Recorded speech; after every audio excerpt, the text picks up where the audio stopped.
జై శ్రీరామ్. అందరికీ నమస్కారం. వెల్కమ్ టు న్యూస్ అఖండ. నేను మీ కస్తూరి శ్రీధర్. మిత్రులారా, పశ్చిమ బెంగాల్లో విద్యార్థుల నిరసన పేరుతో జరిగినటువంటి రచ్చపైన పశ్చిమ బెంగాల్ ముఖ్యమంత్రి అయినటువంటి సువేందు అధికారి గారి ప్రభుత్వం విరుచుకుపడింది.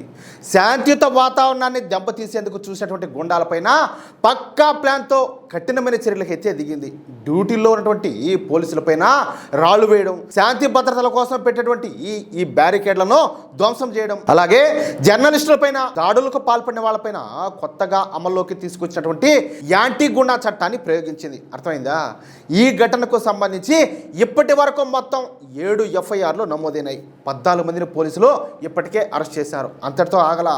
వీడియో ఫుటేజీలు, అలాగే సీసీటీవీ దృశ్యాలు, సోషల్ మీడియా పోస్టులు, మీడియా కెమెరాల్లో రికార్డ్ అయినటువంటి విజువల్స్ ఆధారంగా హింసలో పాల్గొన్నట్లు భావిస్తున్నటువంటి మరొక 70 మందిని అధికారులు పక్కాగా గుర్తించారు. మొన్న 24వ తేదీన నీట్ పరీక్షల నిర్వహణలో జరిగినటువంటి అవకతవకలు, అలాగే విద్యార్థులు ఎదుర్కొంటున్న సమస్యలకు వ్యతిరేకంగా అంటూ కలకత్తాలో ఒక భారీ నిరసన ర్యాలీ జరిగింది. సీల్దా ప్రాంతం నుంచి ప్రారంభమైనటువంటి ఈ ర్యాలీ ఎస్ప్లనేడ్ వైపు సాగింది. డోరినా క్రాసింగ్ దగ్గరకు చేరుకున్న తర్వాత కొంతమంది దేశ వ్యతిరేక శక్తులు, అర్థమైంది కదా మీకు, వాళ్ళు ఎవరా జిహాదీగాళ్ళంతా కూడా ఈ పోలీసుల బ్యారికేడ్లను బలవంతంగా పక్కకు తోసేసి ఆ పక్కకు తొలగించే ప్రయత్నం అంతా కూడా చేశారు. దీంతో అక్కడ ఒక్కసారిగా పరిస్థితి మొత్తం తీవ్ర ఉద్రిక్తంగా మారింది.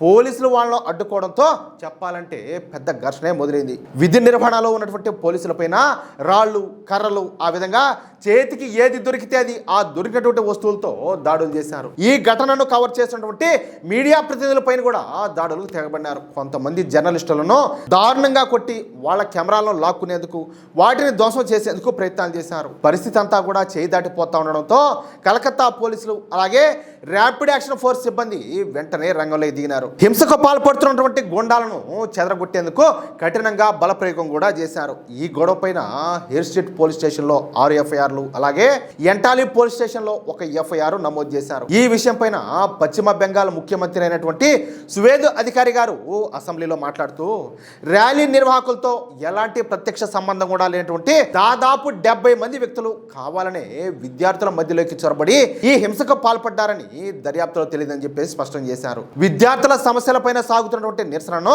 కొంతమంది సంఘ వ్యతిరేక శక్తులు హింసాత్మకంగా మార్చేశాయని పశ్చిమ బెంగాల్ బీజేపీ ప్రభుత్వం తీవ్రంగా ఆరోపించింది. ఈ నేపథ్యంలోనే west Bengal public safety and control of anti social activities act 2026 కింద కఠిన చర్యలు ప్రారంభించారు. దీనినే యాంటీ గుండా చట్టం అని కూడా అంటారు. వరుసగా నేరాలకు పాల్పడే వ్యక్తులు, గ్యాంగులుగా పనిచేసేటటువంటి ముఠాలు, ప్రజల యొక్క శాంతి భద్రతలకు ముప్పుగా మారేటటువంటి సంఘ వ్యతిరేక శక్తులను కట్టడి చేసి కఠినంగా అణిచివేయడమే ఈ చట్టం యొక్క ప్రధాన లక్ష్యం. ప్రజల శాంతి భద్రతలకు ముప్పుగా మారేటటువంటి వ్యక్తులను ముందుగానే అరెస్ట్ చేసి నిర్బంధంలో ఉంచేందుకు కూడా ఈ చట్టంలో కఠినమైనటువంటి నిబంధనలన్నీ కూడా ఉన్నాయి. అందుకే ఈ చట్టం కింద కేసు నమోదు కావడం అంటే సాధారణ పోలీసు చర్య కాదు, చాలా తీవ్రమైనటువంటి పరిణామంగా భావిస్తారు. ఈ చట్టాన్ని అసెంబ్లీలో ప్రవేశపెట్టినప్పుడే దేశ వ్యతిరేక శక్తులకు, ఈ జిహాదీ శక్తులకు వత్తాసు పలికేటటువంటి కాంగ్రెస్ పార్టీ, వామపక్ష పార్టీలు, తృణమూల్ కాంగ్రెస్ నాయకులు అంతా కూడా దీనిని తీవ్రంగా వ్యతిరేకించారు. ఎందుకంటే వీళ్ళ బుడంకాయట్లని కూడా సాగవు కదా. అందుకు నిరసనకారులపైన ప్రభుత్వం ఈ చట్టాన్ని దుర్వినియోగం చేసే అవకాశం ఉండదని చెప్పేసి వాళ్ళంతా కూడా ఆరోపణలు చేశారు. ఇప్పుడు ఏకంగా విద్యార్థుల నిరసనలో హింసకు పాల్పడిన వాళ్ళపైనే ఈ చట్టాన్ని ప్రయోగించడంతో బెంగాల్ రాజకీయాల్లో ఈ వివాదం అంతా కూడా మరింతగా తీవ్రస్థాయికి అయితే చేరింది. జర్నలిస్టులపైన దాడులను ఎట్టి పరిస్థితుల్లో కూడా సహించబోమని సువేందు అధికారి గారు అయితే తేల్చెప్పినారు. పోలీసులపైన దాడులకు పాల్పడిన వాళ్ళను ఎట్టి పరిస్థితుల్లో వదిలిపెట్టే ప్రసక్తి లేదని చెప్పేసి ప్రకటించారు. హింసలో పాల్గొన్నటువంటి ప్రతి ఒక్కరిని వీడియో ఆధారాలతో పక్కాగా గుర్తించి చట్టం ముందుకు ఈడ్చుకొస్తామని ప్రభుత్వం అయితే స్పష్టం చేసింది. అయితే ర్యాలీలో పాల్గొన్న ప్రతి విద్యార్థిని నిందితుడిగా చూడబోమని అధికారులు హుందాగా చెప్తారు. అంటే ర్యాలీలో పాల్గొన్న వాళ్ళంతా కూడా గుండాలు కాదు, వాళ్ళందరినీ కూడా, అంటే విద్యార్థులు వాళ్ళందరినీ కూడా కలిసి చూడడము, వీళ్ళ లెక్క వీళ్ళదే, వాళ్ళ లెక్క వాళ్ళదే అని చెప్పేసి వీళ్ళైతే హుందాగా చెప్పారు. శాంతియుతంగా నిరసన తెలిపినటువంటి అసలైన విద్యార్థులను మధ్యలో చొరబడి హింసకు పాల్పడిన ముఠాలను వేరు చేసి కఠిన చర్యలు తీసుకుంటామని చెప్పేసి పేర్కొన్నారు. అరెస్ట్ చేసిన వ్యక్తులు పైన ఉన్నటువంటి ఆధారాలను కోర్టు ముందు బలంగా సమర్పించున్నారు. పశ్చిమ బెంగాల్ అంటే గతంలో రాజకీయ హింస, ఎన్నికల తర్వాత దాడులు, బాంబు పేలుళ్ల ఘటనలు, ముఠాల ఆధిపత్యం వంటి వార్తలతో నిత్యం కూడా వార్తల్లో అయితే ఉంటా ఉన్నది. చూశారు కదా మీరు కూడా. కానీ ఇప్పుడు అధికారంలోకి వచ్చేటువంటి భారతీయ జనతా పార్టీ ప్రభుత్వం ఈ కొత్త గుండా చట్టంతో హింసాత్మక ముఠాల నడుము విరిచే విధంగా కఠిన చర్యలు తీసుకోవడం ప్రారంభించింది. ప్రస్తుతం మనకు అందుతున్న సమాచారం ప్రకారం ఈ ఘటనలో 14 మంది వరకు అరెస్ట్ అయినారు. మరో 70 మంది హింసలో పాల్గొన్నట్లు అధికారులు అయితే గుర్తించారు. ఆధారాల పరిశీలన పూర్తయిన తర్వాత మరిన్ని అరెస్టులు జరగడం కూడా ఖాయంగా కనపడుతుంది. విద్యార్థుల యొక్క నిరసనను హింసాత్మకంగా మార్చాలని చెప్పి చూసినటువంటి దేశ వ్యతిరేకులపైన ఈ చట్టాన్ని ప్రయోగించడం ద్వారా సువేందు అధికారి గారి ప్రభుత్వం చాలా స్పష్టమైన హెచ్చరిక అయితే పంపించింది.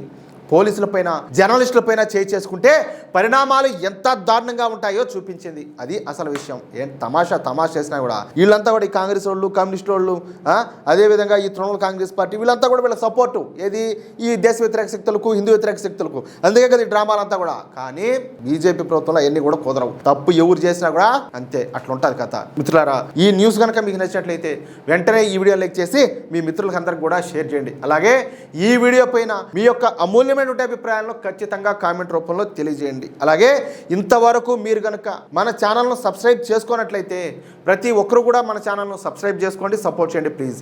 జై శ్రీరామ్, జై హింద్, భారత్ మాతాకి జై.